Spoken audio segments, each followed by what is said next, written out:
Welcome viewers to the third segment of the first lecture for the online series of lectures for the course of Dynamical Systems. Towards the end of the second segment, we stated Theorem 1,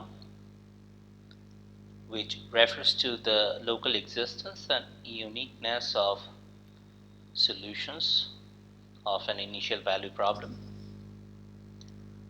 The proof of that theorem was skipped. Now, in this last segment of the first lecture, we are going to discuss extension of solutions. Extension of solutions.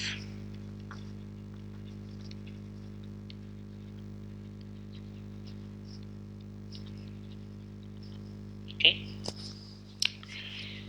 So, in Theorem 1, we obtained the existence of a unique solution of IVP2.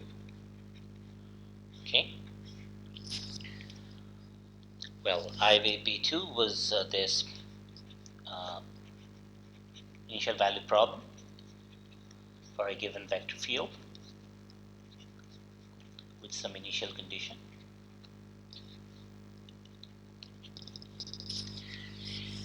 And we found out the unique solution to be defined on this interval t0 minus delta, t0 plus delta, okay, around time t0 for the case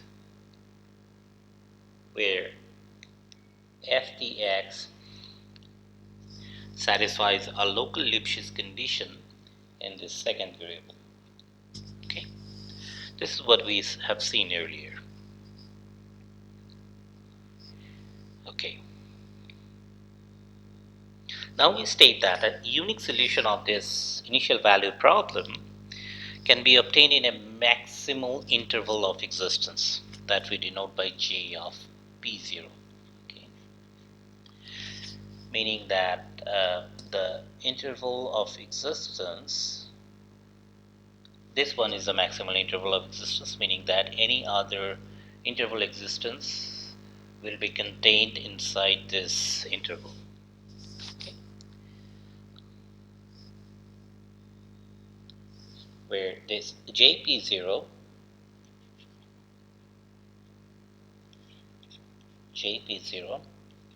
is an interval,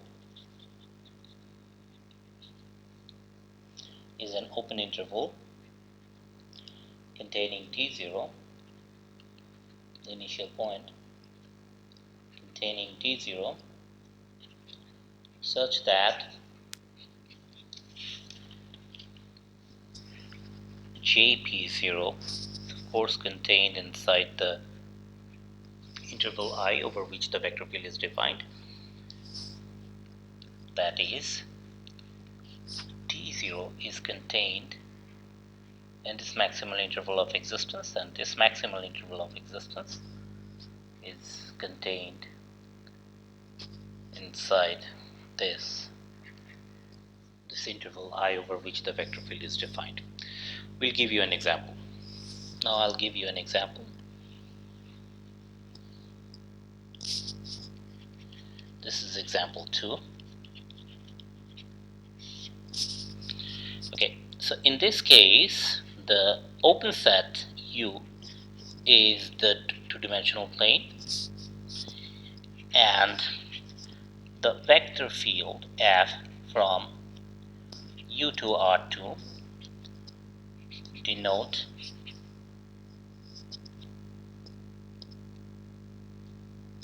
is given by F of xy is equal to x squared 0. Okay, so in our notation, the two components of this vector field, okay, the underlying Euclidean spaces are 2, right?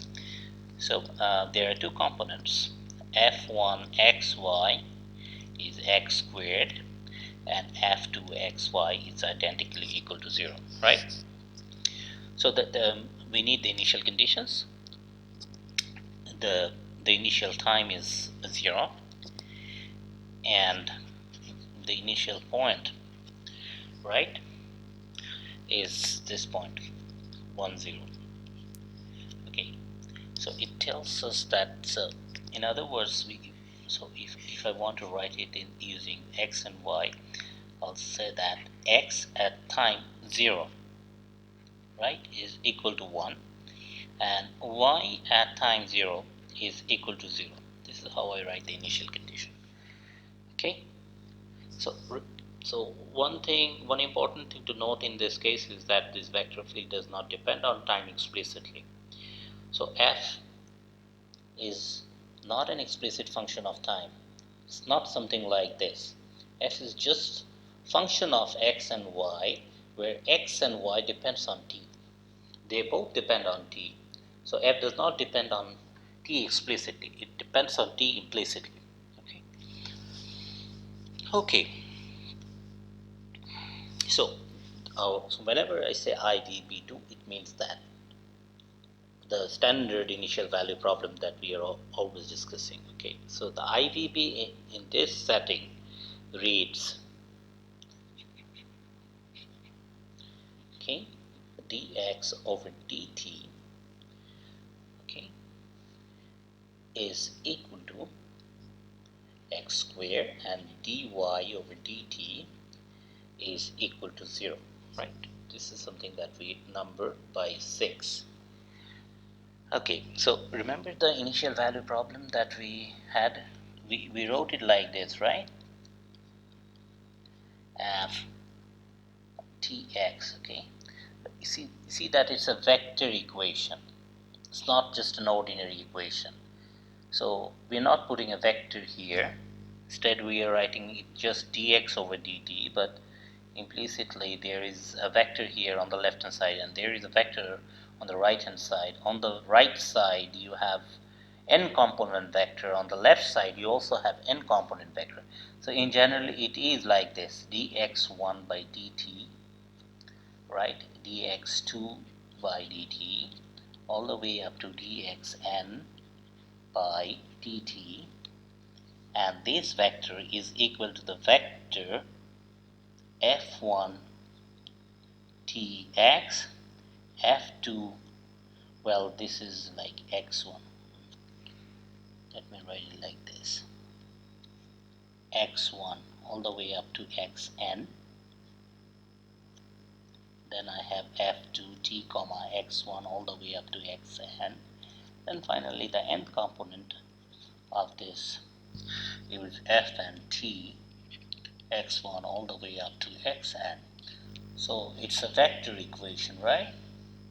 It's a vector equation. So so the equality demands that, the vector equality demands that dxi by dt is equal to fi, well,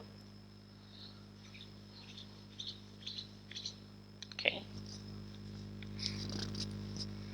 t x1 of t, x2 of t all the way up to xn of t. Okay, so this is what we have written down here for this case of R2. Good. Now, what are the initial conditions? The initial conditions in this case is x0, like we have written down here. x0 is equal to 1 and y of 0 is equal to 0. Okay. Okay.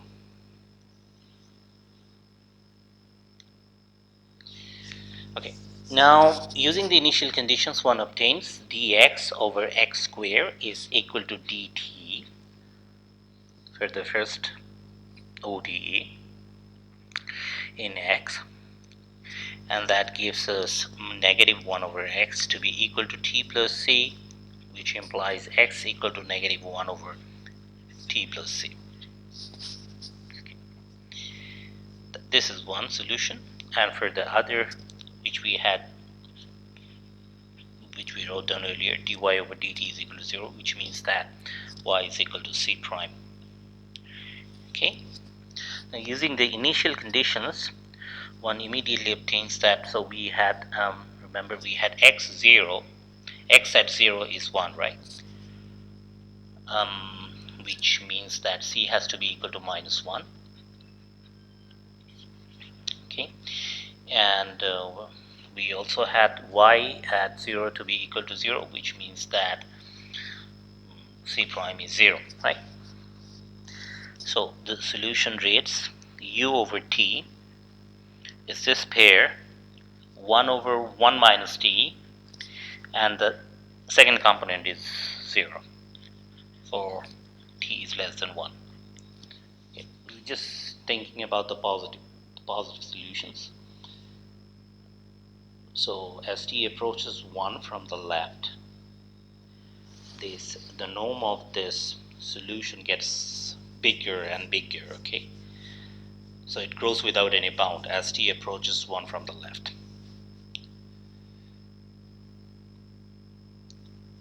Right, so which means that the maximal interval of existence, in this case j sub 1 comma 0, is nothing but minus infinity to 1. Okay, so this is the biggest interval that you can choose over which you can find the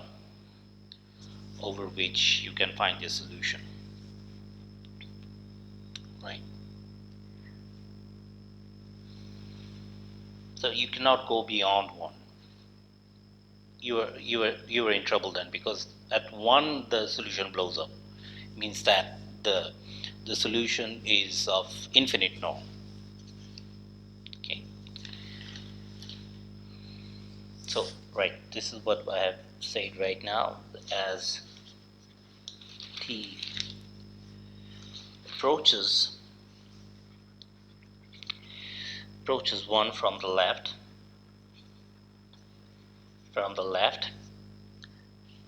the norm of u, which is nothing but 1 minus t, approaches positive infinity. Okay, in other words, the norm of the solution grows without any bound when t approaches 1 from the left. Okay, now another important remark regarding this example.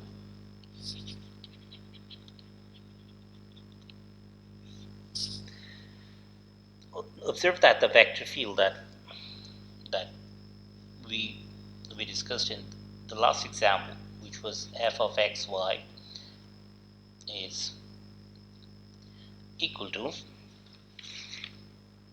x squared 0, right? Does not depend explicitly on time, as we discussed earlier. Such systems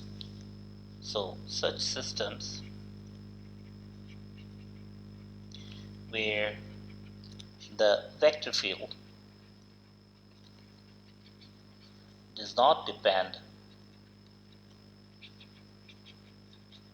explicitly on time,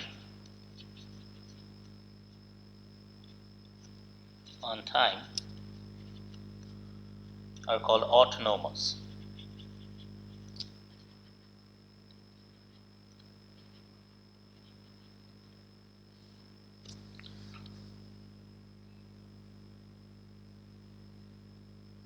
Okay, so another thing to observe here is that the domain I cross u, in general, the domain of a vector field is like this, right? So f is a vector field from I cross u to r to the n, right? That we discussed in the beginning of this lecture. But for the autonomous system, this I is taken to be the whole real line, or which is valid. The vector field is valid for any time, right? So let me write it here. For autonomous system,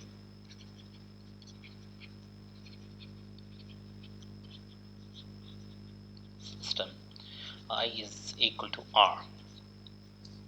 Okay, so that the domain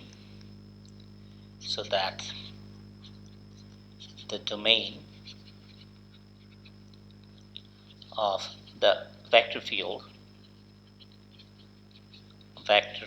F in example 2 is just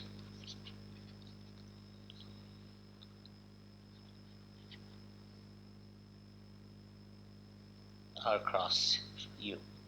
Okay, good. So the maximal interval of existence that we obtained in example 2 suggests that even for autonomous system, existence of a solution defined for all t in R is not guaranteed. Meaning that we got the solution to be defined on minus infinity to 1, right? That was the maximal interval of existence for the point. What was the initial point? 1 comma 0 probably. 1 comma 0. So that's what we got in example 1. So that was an autonomous system, and for that autonomous system where the vector field is defined over the whole real numbers, over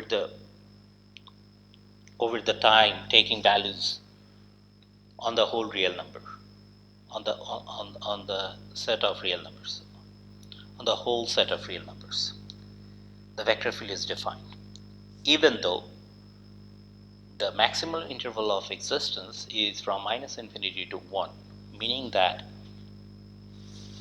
the solutions are not defined for all time. Solutions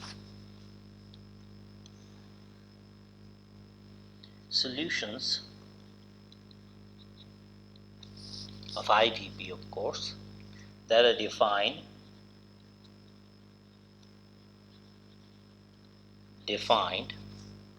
for all time, for all t in R, are called global solutions.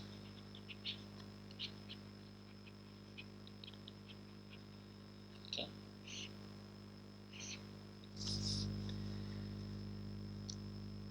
So as we have seen from example 1 that global solutions don't always exist.